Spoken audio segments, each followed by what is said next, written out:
আল্লাহ যদি বলে ওয়ালা তাকুনু কাল্লাযীনা নাসুল্লাহা ফাআনসাহুম আনফুসাহুম, কোরআনে আল্লাহ বলছে বান্দা আমারে এই পরিমাণ ভুলে যেও না, বেশি দিন আমাকে ভুলে গেলে আমি আল্লাহ বললাম একদিন আমি তোমাকে তোমার পরিচয় ভুলিয়ে দেব, আত্মভোলা করে দেব, আর কোনো দিন তোমার মনে পড়বে না তুমি মুসলমান। তোমার মৃত্যু হবে, তোমার কবর হবে, তোমার আখিরাত হবে, আমি ভুলিয়ে দেব। ফাআনসাহুম আনফুসাহুম, আমি তোমার পরিচয় তোমারে ভুলিয়ে দেব, আত্মভোলা, আত্মবিস্মৃত হয়ে যাবা। নিজের বংশ, নিজের ইজ্জত, তোমাদের অগণিত ছেলে যাদের মাথায় মুশরিকের চুল, বেঈমানের চুল, তোমাদের একজনেরও তোমাদের বাবার কথা মনে নাই। তোমার বাবা এমন ছিল না, তোমার বংশ এমন কারো চুল নাই, বিগত 100 বছরে তোমার ফ্যামিলির কেউ এমন চুল রাখে নাই, তুমি কোন বেঈমানের মতো চুল রাখছো? মানে তুমি এই প্রথম তোমার বংশ থেকে, তোমার ধর্ম থেকে তুমি নিজেকে সম্পর্ক বিচ্ছিন্ন করে দিলা। এর পরের জেনারেশন যদি তোমার হাতে তৈরি হয়, তোমার আমার সন্তান, আমি আমার বাবার সন্তান, আমার বাবা টুপি মাথায় দিছেন, আমিও আজও টুপি মাথায় দেই। আমার বাবা দাড়ি রাখছেন, আমি আজও দাড়ি রাখি। আমার বাবা মৃত্যু পর্যন্ত পাঞ্জাবি পরছেন, আমি আজও পাঞ্জাবি পরি। আমার বাবা মৃত্যু পর্যন্ত লুঙ্গি পরছেন, আমি আজও লুঙ্গি পরি। তাহলে আমি আমার বাবার অনুসরণ, আমি আমার রাসূলুল্লাহ সাল্লাল্লাহু আলাইহি সাল্লাম, আমার রাসূলের সাহাবাদের অনুসরণের উপরে চলার চেষ্টা করছি। কিন্তু তুমি তো তোমার আল্লাহ, তোমার রাসূল, সাহাবা, আউলিয়া, উলামা, এমনকি তোমার আপন বাবা এবং পূর্বপুরুষের থেকেও সম্পর্ক বিচ্ছিন্ন করে চুলে, চেহারায়, লেবাসে, পোশাকে, চাল চলন, চিন্তা, হাসি, মজাক, কথাবার্তা সব কিছুতে নিজেকে বিচ্ছিন্ন, আলাদা করে দিলা। কি বুঝাইতে চাচ্ছ তুমি? মুসলমান না বেঈমান? কি বুঝাইতে চাও? কি বলতে চাচ্ছ তুমি? তোমার মতো বেডই না হইলে ইসলাম টিকবে না, না? কি মনে করছো আব্বা? তোমাদের মতো বেনামাজি ছাড়া ইসলাম টিকবে না?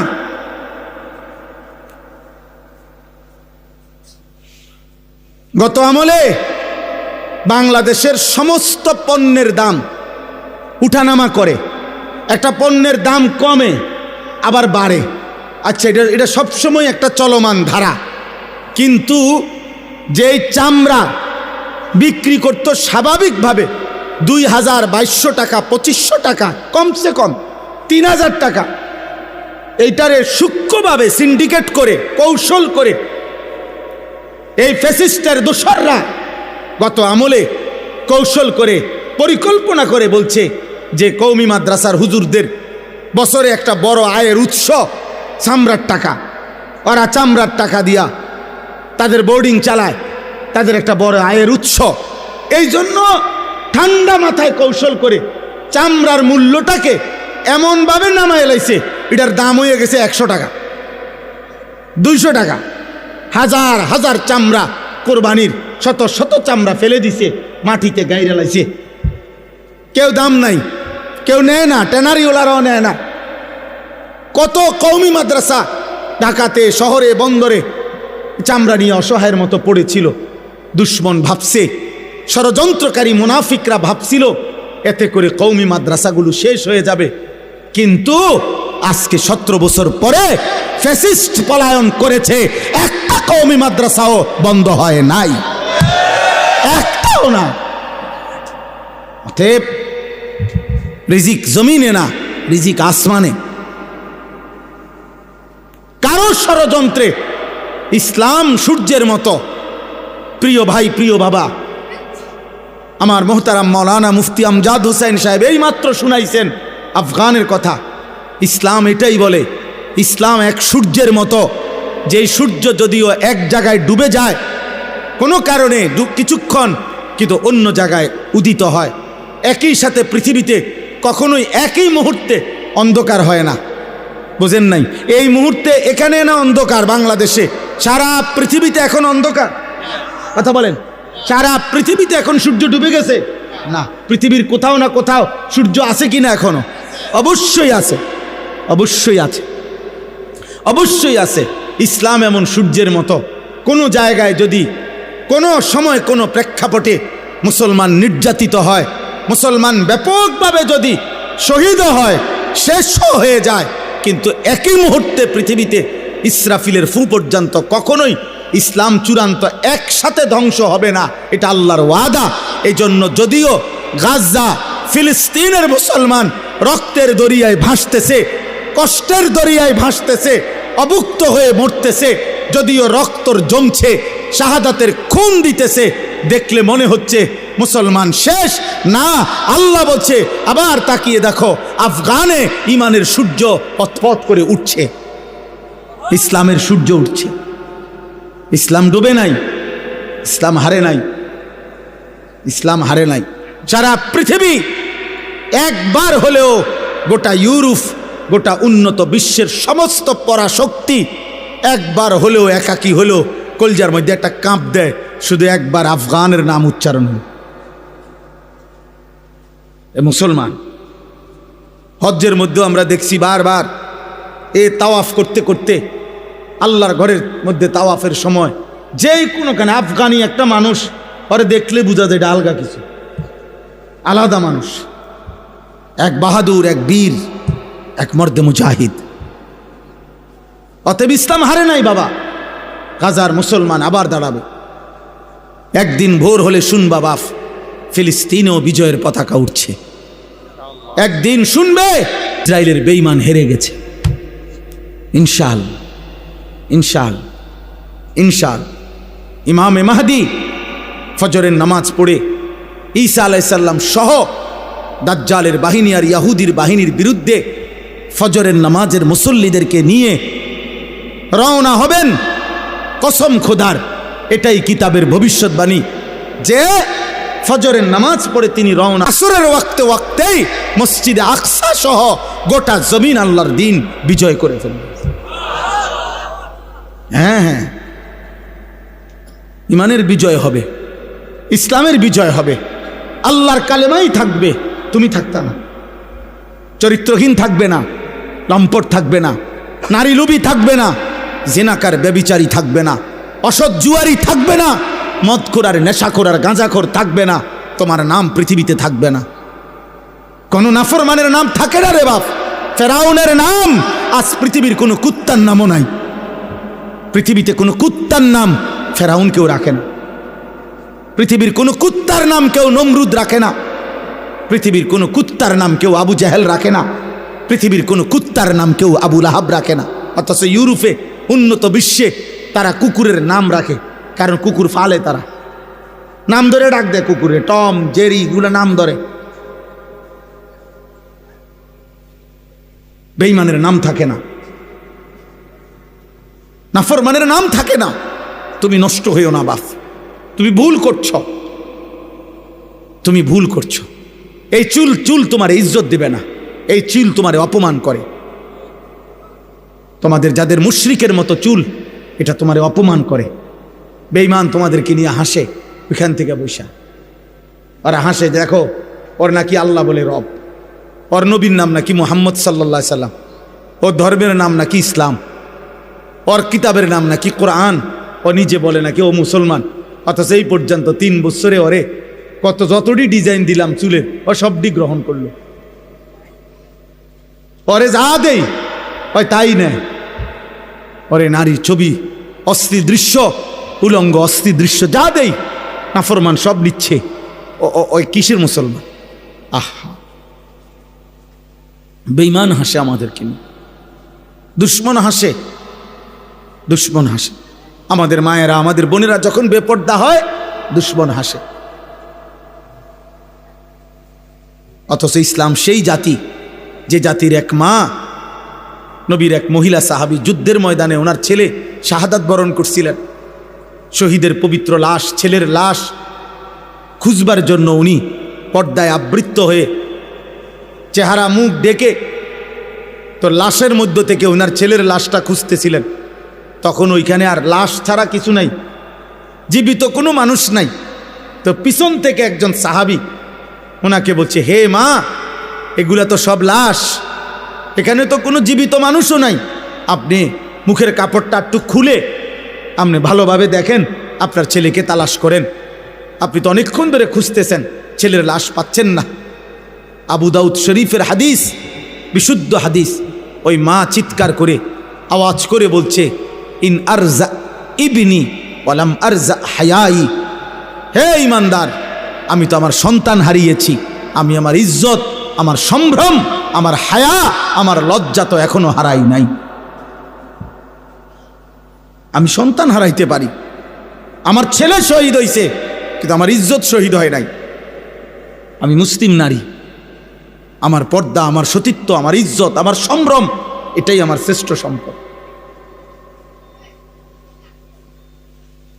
অতএব আমি অনুরোধ করছি, গান বাদ্য, অশ্লীলতা, বেহায়াপনা, অসভ্যতা, উলঙ্গতা, এই খামখেয়ালি কৌতুক, হাসি, ঠাট্টা, মজাক, মোবাইলের এই বেহুদা ছবি তোলা, জীবনটা এমনভাবে, এমন সুন্দর হায়াত, প্রিয় ভাই আমার, নষ্ট করে দিও।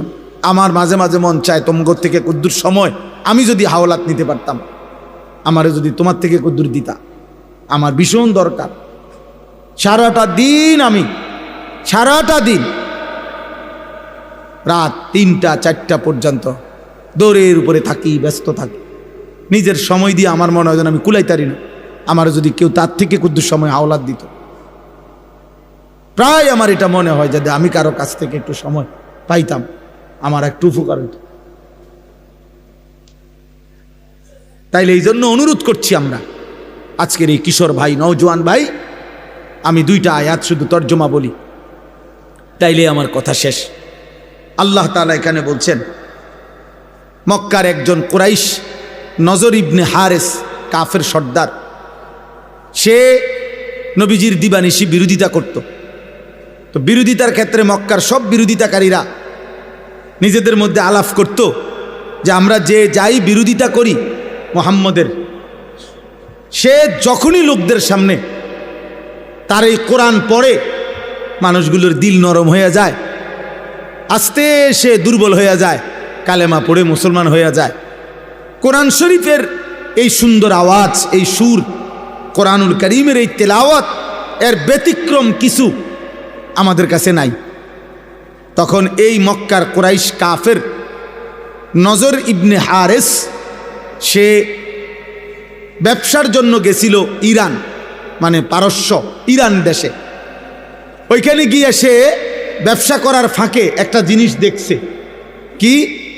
সে দেখলো যে ওইখানে বিকাল হইলে, অবসর টাইমে লোকেরা মজমা জমাইয়া বসে, মানে গোল হইয়া, আর একজন গায়িকা, নর্তকী, যে বাদ্যের তালে তালে, বাদ্যযন্ত্রের ঝংকারের তালে তালে সে নাচে, গান গায়, আর সুরে সুরে পুরানা দিনের কিচ্ছা কাহিনী এগুলো সুরে সুরে বলে। আর আশেপাশের লোকগুলা একদম মৌমাছির মতো চাক দইরা তার দিকে তাকাইয়া থাকে। তার শরীর, তার যৌবন, নারীর দেহ, গায়িকার নাচ, গান, বাদ্যযন্ত্র, এগুলোর থেকে মজা পায়। এই লোক তখন নজর ইবনে হারেস, কুরাইশ এই কাফের সর্দার, সে চিন্তা করছে এইটা একটা মুহাম্মদের কোরআনের ব্যতিক্রম হইতে পারে, নাউজুবিল্লাহ। এই জন্য সে চড়া দামে, অনেক টাকা মূল্য দিয়া, একটা দাসী যে গান গাইতে জানে, নাচতে জানে, এই পুরানা দিনের কিচ্ছা বলতে পারে, ওই ইরান থেকে একটা দাসী, নর্তকী, গায়িকা কিনে আনছে। কিনা মক্কায় আইনা মক্কার লোকদেরকে বলছে, এদিকে আসো। দুষ্ট প্রকৃতির কিছু যুবক এবং কিছু গাফেল মানুষকে একসাথ করে বলছে, সবাই গোল হইয়া বসো, এখন শোনো কি কয়। এবার এই নর্তকী নাচে, গায়, বাদ্যের তালে তালে সে সুরে সুরে আপনার পুরান দিনের কিচ্ছা কাহিনী, বানোয়াটি কথাবার্তা এগুলা বলে। কিচ্ছা কাহিনী আছে না বানোয়াটি। এক দেশে এক রাজা ছিল, রাজার একটা ছেলে ছিল রাজকুমার। রাজকুমার একদিন ঘোড়ার পিঠে চড়ে অনেক দূর সফরে রওনা দিছে। যেতে যেতে একটা জঙ্গল পড়ছে। জঙ্গলের ভিতরে গিয়া দেখে একটা বাড়ি। বাড়ির ভিতরে গিয়া ভিতরে ঢুকে দেখে একজন রাজকুমারী ঘুমায় আছে। পরে উঠাইয়া বলছে, আমি তোমাকে বিবাহ করব। রাজকুমারী বলছে, এমনে পারবা না, ওইখানে একটা পুকুর আছে, পুকুরের মধ্যে এক ডুব দিয়া তুমি নিচে গেলে একটা কৌটা পাইবা। কৌটার ভিতরে একটা ভ্রমর আছে, ভ্রমরটারে একটা টিপ দিয়া মাইরা লেলে একটা রাক্ষস মরে যাবে, যে রাক্ষসটা আমারে ধরে এখানে আনছে, এবার তুমি আমারে নিতে পারবা। রাজকুমার ডুব দিয়া কৌটার ভিতর থেকে এই পোকাটা মাছিটা মারছে, রাক্ষস মরে গেছে। এরপরে রাজকুমারীকে ঘোড়ার পিঠে করে নিয়ে বাড়িতে আসছে, বিয়ে করছে, এখন সুখে শান্তিতে বসবাস করতেছে। এটি কাহিনী, এটি কোনো কথা হইল? আগে এরকম কাহিনী ছিল না। হ্যাঁ, গল্প আর কি, রাজকুমারের গল্প, ডালিম কুমারের গল্প। আমিও তো ছোটবেলায় স্কুলের বইয়ে ডালিম কুমারের গল্প আমি পড়ছি, ক্লাস 3-4 স্কুলের বই। তাইলে এরকম বানোয়াটি কাহিনী, গান, বাদ্য, গায়িকা, গানের আসর জমাইত। আল্লাহ তাআলা তখন কোরআন শরীফের এই আয়াত নাজিল করছে। এই শেষ কথা আল্লাহ তাআলা বলেন, অমিনান নাসি মান ইয়াশতারি লাহওয়াল হাদিস লিয়ুদিল্লা আন সাবিলিল্লাহ বিগাইরি ইলমিন ওয়া ইয়াত্তাখিযাহা হুজুয়া। আল্লাহ বলেন, বন্ধু, কিছু মানুষ আছে এমন যারা অনর্থক কথাবার্তার জন্য এই হারাম গান, বাদ্য, গায়িকা, বাদ্যযন্ত্র এবং অসার, অবান্তর, অপ্রয়োজনীয় বেহুদা কথাবার্তার আসর জমায়, এরকম ব্যবস্থা করে, সংগ্রহ করে। আমি আল্লাহর পথ থেকে আমার বান্দাদেরকে দূরে সরাবার জন্য অজ্ঞ এবং মূর্খতা বশত ওয়াত্তাখিযাহা হুজুয়া, এই গান, বাদ্য, নভেল, নাটক, এই গল্প, কৌতুক, হাসি, ঠাট্টা, গায়িকার নাচ আর নর্তকীর নাচ আর নৃত্য বাদ্যের মাধ্যমে আমার দিনকে উপহাস করে, আমার কোরআনকে তুচ্ছতাচ্ছিল্য করে। আল্লাহ বলেন, উলাইকা লাহুম আযাবুম মুহিন। আমি আল্লাহ ঘোষণা দিলাম, আপনি বন্ধুর মাধ্যমে জানিয়ে দিলাম, এমন নাফরমানদেরকে আমি আল্লাহ অত্যন্ত লজ্জাজনক, অপমানকর, যন্ত্রণাদায়ক আযাব দেব, আযাব দেব। কোরআনের মোকাবেলায়, আমার দ্বীনের মোকাবেলায় যে গান, বাদ্য, নৃত্য, গায়িকা, নায়িকা, গানের আসর, গল্পের আসর, বেহুদা কথার আসর জমায়, ঠাট্টা, কৌতুক, মজাক করে, আল্লাহ বলেন আমি তাকে শাস্তি দেব। আজকে এই কথাটাই আমি শুধু নসিহত করলাম। প্রিয় ভাই নওজোয়ান, দিন রাত সময়ের বেশি অংশ তোমরা তোমাদের মোবাইল দিয়ে কি করো বলো আব্বা? হয় নারী দেখো, নয় ছবি দেখো, নয় গান শুনো, নয় বাদ্য শুনো, নাই তো বেহুদা ফালতু কথাবার্তা, অশ্লীল ছবি, অপ্রয়োজনীয় কাজ ছাড়া এতটা সুন্দর হায়াত, যৌবনের এই শক্ত সামর্থ্য শরীর নষ্ট করে দিচ্ছ। এটা ঠিক না বাপ। এজন্য আমি আজকে এই রাত গভীরে প্রত্যেকটা যুবক সহ বাবা, ভাই সকলকে অনুরোধ করছি, বয়স্করাও যারা চা দোকানে আড্ডা দেন, বয়স্ক বাবা যারা নাটক সিনেমার সামনে আড্ডা দেন, বয়স্ক বাবা যারা টেলিভিশনের সামনে ঘন্টার পর ঘন্টা বসে থাকেন, আপনাদের কাছে বলছি, ইমামে আজম আবু হানিফা, আমাদের ইমাম, পরিষ্কার তিনি বলছেন, সিমাউল আগানি ফিসকুন, গান শোনা এটা প্রকাশ্য পাপ, অত্তালাজ্জুদু বিহা কুফরুন। ইমামে আজম আবু হানিফা বলেন, গান শুনে যদি কেউ মজা পায়, স্বাদ পায়, আহ আহ করে উঠছে, অথবা এরকম তাল মারছে, অথবা পায়ের তাল ঝুমকুরের সাথে, বাদ্যের সাথে, গানের তালে যদি সে ডোলে, মজা পায়, নড়াচড়া করে, স্বাদ পায়, আহ করে, হ্যাঁ আওয়াজ করে, ইমামে আজম আবু হানিফা বলেন এরকম স্বাদ এবং মজা পাওয়া কুফরি, কুফরি, কুফরি। তাইলে দোস্ত, হতে পারে গান, হতে পারে বাদ্য, এই গায়িকা, এই নর্তকী একদিন তোমার ঈমান হারা করে কবরে পাঠায় দিবে, কবরে পাঠায়। হযরত ওমর ইবনে আব্দুল আজিজ রাহমাতুল্লাহ আলাইহি বলছেন, যে কলিজার ভিতরে আল্লাহর কোরআন আছে সেখানে গান থাকতে পারে না, আর যেই কলিজার ভিতরে গান আছে, গানের আকর্ষণ আছে, ওই দিলের মধ্যে আল্লাহর কোরআন থাকতে পারে না। লা ইয়াজতামিউ ফি কলবিন ওয়াহিদিন আল কোরআন ওয়াল গিনা, ইম্মাল কোরআন ওয়া ইম্মাল গিনা, হয় গান থাকবে নয় কোরআন থাকবে। আমার কাছে আরবি কিতাব আছে, ইমাম ইবনুল কাইয়িম আল জাওজি রাহমাতুল্লাহ আলাইহির বিখ্যাত কিতাব, ওইখানে আছে।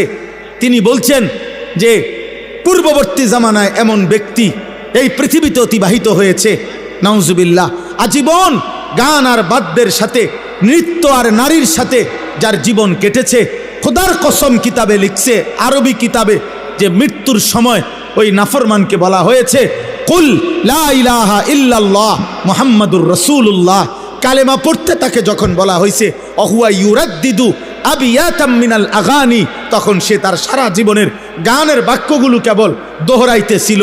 আল্লাহর কসম কিতাবে লিখছে শেষ পর্যন্ত এই গানের শব্দ বলতে বলতেই কালেমা ছাড়া বেঈমান হয়ে কবরে চলে গেছে। ইমামে আহমদ ইবনে হাম্বল রাহমাতুল্লাহ আলাইহি বলছে আল গিনা ইউমবিতুন নিফাকা ফিল কলব, গান বাদ্য নৃত্য গায়িকার আসর এটা কলিজার মধ্যে ধীরে ধীরে মুনাফিকি তৈরি করে, মুনাফিকি তৈরি। এই জন্য নওজোয়ান ভাই, এমন হায়াত নষ্ট করো না, এমন রাত শেষ করো না, এমন জীবন নষ্ট করো না। আরেকবার দুনিয়ায় আসবা না আব্বা, আর কোনো দিন না। আল্লাহ তাআলা আমাদের প্রত্যেককে এই গান বাদ্য, এই বেহুদা কথার থেকে, অশ্লীল বেহুদা গল্পের কৌতুকের আসর, ফালতু কথার আসর, এখান থেকে বাঁচার তৌফিক দান করে। কোরআনে আছে, আল্লাহ বলছে আফামিন হাযাল হাদীসি তাজাবুন ওয়া তাদহাকুনা ওয়া লা তাবকুন ওয়া আনতুম সামিদুন। আল্লাহ বলছে এই নাফরমান আমার বন্ধু মক্কার গলিতে গলিতে আমার কোরআন পড়ে, আর তোরা আমার কোরআন শুনে হাসো আর গান শুনো, ওয়ালা তাবকুন, তোমরা চোখে একটু পানিও পড়ে না। আহা, এমন শক্ত পাষাণ কেমনে হইল? কোরআন শরীফ আল্লাহ বলছে। আল্লাহ বলছে ইবলিসকে, ইবলিস বলছে আল্লাহ আমি যাচ্ছি, আপনি আমারে শুধু কিয়ামত পর্যন্ত হায়াত দেন, আমি আপনার সমস্ত আদমের সব সন্তান আমি জাহান্নামী করে দেব। নাউজুবিল্লাহ। কোরআনে আছে, আল্লাহ তখন বলছে বেঈমান যা, তুই তোর দল বল সৈন্য সামন্ত নিয়া আমার বান্দার বিরুদ্ধে লাগিস। সেখানে আছে ওয়াস্তাফজিজ মান ইসতাতা'তা মিনহুম বিসাউতিক, বলছে তোর কণ্ঠ দিয়া, তোর সুর দিয়া, তোর আওয়াজ দিয়ে তুই ইবলিস, তুই পারলে আমার বান্দাদেরকে আমার পথ থেকে দূরে সরায় দিস। তবে মনে রাখিস আমার খাঁটি বান্দা হাজার চেষ্টা করলেও তোর পথে যাবে না। তার মানে সমস্ত তাফসিরের মধ্যে আছে শয়তানের সুর, শয়তানের আওয়াজ, শয়তানের কণ্ঠ আল গিনা, গান। প্রতিটা গান, প্রতিটা বাদ্য, নারীর প্রতিটা নাচ, গানের সুর, গানের ঝংকার, বাদ্যযন্ত্রের আওয়াজ, এটা আল্লাহর কসম, এটা সাউতুশ শয়তান, এটা শয়তানের আওয়াজ, শয়তানের আওয়াজ, শয়তানের আওয়াজ, যার দ্বারা সে মানুষকে আল্লাহর পথ থেকে জাহান্নামের পথে নিয়ে যায়। অতএব প্রিয় ভাই আমার, বাপ আমার, বন্ধু আমার, আজকের এই রাত গভীরে যে কয়জনই শেষ পর্যন্ত শুনলেন, অনেক কষ্ট করছে ছেলেরা, বাবারা, বয়স্করা, অনেক মুরব্বী বয়স্ক মানুষ। আমি আপনাদের সবাইকে মহব্বত করি। আপনাদের এই ভালোবাসার কৃতজ্ঞতার আদায় করার কোনো শব্দ আমার কাছে নাই। আজ বছরের পর বছর আলহামদুলিল্লাহ বারবার আপনাদের কাছে আসার সুযোগ হয়েছে। আল্লাহ তাআলা আপনাদের প্রত্যেককে ঈমান আমলের জীবন দান করেন। আল্লাহ তাআলা প্রতিটা যুবক ভাই, প্রিয় ভাই, তুমি নষ্ট হইও না। এই পৃথিবীতে চরিত্রহীনকে কেউ মনে রাখে না রে বাপ। কোনো দুষ্ট চরিত্রহীনকে মানুষ হিসাবে ডাকে না, ওই মন্দ নামে ডাকে। সুদখোরকে কেউ নাম ধরে ডাকে না রে বাপ, বলে সে একটা সুদখোর। মদখোর আর নেশাখোরকে মানুষ নেশাখোরই বলে। তোমার নাম আর ভুলে যায়, তোমার নাম নিশানাও ভুলে যাবে। পৃথিবী তোমার নাম নিবে না, বরং তোমার ওই অসৎ চরিত্রের নামে তোমারে ডাকবে। হয় বলবে নেশাখোর, নয় বলবে গাঁজাখোর, নয় বলবে ফুট্টাখোর, নয় বলবে বাবাখোর, নয় বলবে ডাইলখোর, নয় বলবে সুদখোর, নয় বলবে কিস্তিখোর, নয় বলবে হারামখোর। একটা না একটা বলবে, সামনে বলতে পারুক বা পিছনে বলুক। সাহসে না কুলাইলে সামনে বললো না আর কি, কিন্তু পিছনে হলেও বলুক। মন্দ লোককে কেউ উত্তম নামে ডাকে না, অসৎ চরিত্রবানকে কেউ উত্তম নামে ডাকে না। আল্লাহ আমাদের প্রত্যেকটা ছেলে, প্রত্যেকটা সন্তানকে হেফাজত করেন। আল্লাহ তাআলা কবুল করে নেন এই শাহেদা গোপ দারুল উলুম মুঈনুল ইসলাম মাদ্রাসা এতিমখানা। আজ 66তম মাহফিল। আল্লাহু আকবার। 66 বছর ধরে যে মাদ্রাসা তার আপন গতিতে এগিয়ে যাচ্ছে, আল্লাহ তাআলা যেন ইসরাফিলের ফু পর্যন্ত এই মাদ্রাসা কায়েম করে দেয়। মালিক চাইলে হবে না? 66 বছর যে মালিক টিকায় রাখছেন, 66 বছরও তো সে মালিক টিকাইতে পারেন ইনশাআল্লাহ। ইনশাআল্লাহ ইনশাআল্লাহ। আমাদের শ্রদ্ধেয় জনাব কেনু মাস্টার সাহেব, উনি আমারও মহব্বত করতেন, সামনে আসতেন, বসতেন, কথা বলতেন। আল্লাহ তাআলা ওনার কবরকে নূরে নূরে নূরান্বিত করে দেন। আল্লাহ আপনি আমাদের সবাইকে মাফ করে দেন। প্রিয় ভাই, প্রিয় নওজোয়ান, আমি বাস্তবিক অর্থে কারো কোনো ধাক্কাধাক্কি আমার মূল মাকসাদ না। আমরা সবগুলো ছেলে, তোমরা নওজোয়ান, এটা আমার একটা ছোট্ট ফিকির। চেষ্টা করি নিয়মিত যে কিশোর নওজোয়ান মুসলমানের ফিরবে। হয়তো আমরা একদিন থাকবো না, কিন্তু ইনশাআল্লাহ আমাদের বর্তমান নওজোয়ান, এখন যাদের বয়স 16 বছর, 18 বছর, 20 বছর, আমাদের দিলের একটা হিসাব আর কি, মনের একটা চাহাত, মনের একটা বোঝাপড়া, যে আমার মনে হয় আর কি আগামী দিন ইনশাআল্লাহ এদের মাঝ থেকেই ইমানদার যুবক মাহাদির পক্ষে লড়বে ইনশাআল্লাহ। এটা আমার দিল বলে, আমার দিল বলে। আমি এটার কোনো দলিল দিচ্ছি না, আমি এমনি বলছি, আমার ব্যক্তিগত আবেগ, আমার মনে হয়। নাই তো আলহামদুলিল্লাহ চতুর্দিকে আমরা এটা দেখি। আলহামদুলিল্লাহ এখন শুধু আমি একজন বক্তা না, আলহামদুলিল্লাহ সব বক্তা ওলামা আলহামদুলিল্লাহ এখন ব্যাপকভাবে মাহফিলে, নওজোয়ান খুব বেশি মাহফিলে আসে, খুব আসে। আলহামদুলিল্লাহ বুঝাই যায় এখান থেকে ইনশাআল্লাহ মালিক পছন্দ করার যাদের, ঠিকই পছন্দ করতেছে, পছন্দ করতেছে। হ্যাঁ হ্যাঁ, পছন্দ করছে। আল্লাহ ঠিকই নেবে, আল্লাহ ঠিকই নেবে। আল্লাহ তাআলা তোমাদেরকেও আল্লাহর দ্বীনের জন্য কবুল করে নেন। এই মাদ্রাসাকে ভালোবাসো বাপ, তোমরা আগামী জেনারেশন, তোমাদের বাবা দাদারাও এই মাদ্রাসাকে মহব্বত করছেন। হ্যাঁ, তোমাদেরই পূর্বপুরুষের অনেকের কবর এখানে আছে। এই জন্য আমি সবাইকে অনুরোধ করব, নতুন প্রজন্ম যারা জেনারেশন, তোমরাও এই মাদ্রাসাকে ভালোবাসবা, মাদ্রাসার জন্য দান করবা, সহযোগিতা করবা, মাদ্রাসার পক্ষে থাকবা। আল্লাহ তাআলা আমাদের সকলকে ঈমান আমলের জীবন দান করেন, আমাদের সকলকে ঈমানি ফিকির দান করেন।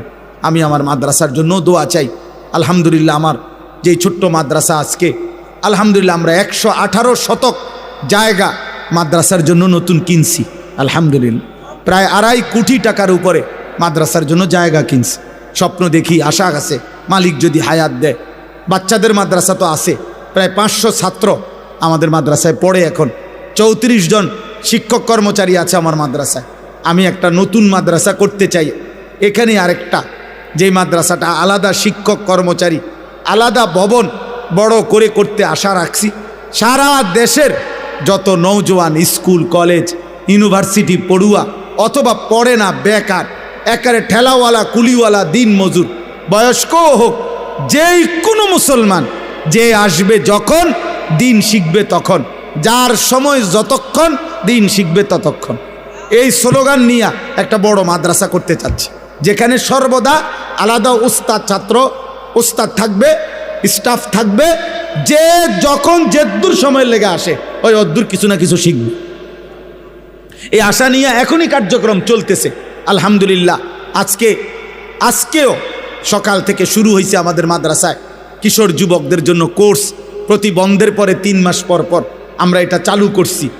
গত আগস্টে একবার করছি, আজকেও প্রায় 130-35 জনের মতো ছাত্র, সব জেনারেল ছাত্র, অজু, নামাজ, সূরা, কেরাত, দোয়া, কালাম আলহামদুলিল্লাহ শেখার জন্য আমাদের মাদ্রাসায় কোর্স চলতেছে 3 দিনের। এভাবে 3 মাস পর পর আমরা এটা করি। আশা আছে সামনে সারা বছরের জন্য দীর্ঘমেয়াদী কাজ করার। আমরা দোয়া চাই, ভালোবাসা চাই, মহব্বত চাই। প্রত্যেকেই যার যার জায়গা থেকে ইনশাআল্লাহ মাদ্রাসার জন্য মহব্বত করবেন। আল্লাহ যেন এই শাহেদা গোপ দারুল উলুম মঈনুল মাদ্রাসা এখনও যারা কমিটির সদস্য, এলাকাবাসী, আল্লাহ যেন সবাইকে কবুল করে। আমিন। সুবহানাল্লাহি ওয়া বিহামদিহি, সুবহানাকাল্লাহুম্মা ওয়া বিহামদিকা।